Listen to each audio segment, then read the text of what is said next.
ಸಂವಿಧಾನ ಶಿಲ್ಪಿ doctor B R. Ambedkar ಹಾಗೂ ರಾಷ್ಟ್ರಪಿತ ಮಹಾತ್ಮ ಗಾಂಧೀಜಿಯವರ ಭಾವಚಿತ್ರಕ್ಕೆ ಪುಷ್ಪಾಂಜಲಿಯನ್ನು ಸಲ್ಲಿಸಿ ತದನಂತರ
ಮುಖ್ಯ ಅತಿಥಿಯವರು ಸುಂದರವಾಗಿ ಅಲಂಕೃತಗೊಂಡ ತೆರೆದ ವಾಹನದಲ್ಲಿ ಸ್ವತಂತ್ರ ಹೋರಾಟದ ರಣಕಹಳೆಯನ್ನು ಊದಿ ಕೊನೆಗೆ 1947ನೇ ಆಗಸ್ಟ್ 15ರಂದು ಸ್ವಾತಂತ್ರ್ಯವನ್ನು ಪಡೆದರು.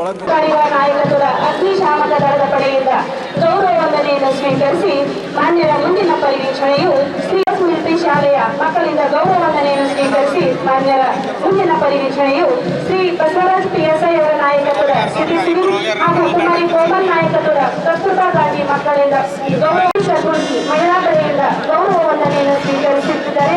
ಮಾನ್ಯರ ಮುಂದಿನ ಪರಿವೀಕ್ಷಣೆಯು ಕುಮಾರ್ ಚಿನ್ಮಯ್ ನಾಯಕತ್ವದ ಮಾಡಿಕೊಳ್ತೇವೆ. ಮಾನ್ಯ ಸಚಿವರು ಮುಖ್ಯ ವೇದಿಕೆ ಹತ್ತಿರ ಆಗಮಿಸಿದ್ದಾರೆ. ನಮ್ಮೆಲ್ಲರ ಯುವನ ಕಾಂಗ್ರೆಸ್ ಮತ್ತು ಪಂಚಾಯತ್ ರಾಜ್ ಮಾಹಿತಿ ತಂತ್ರಜ್ಞಾನ ಶ್ರೀ ವೈದ್ಯನಾಥ್ ರೆಡ್ಡಿ PSI ಅವರ ನಾಯಕ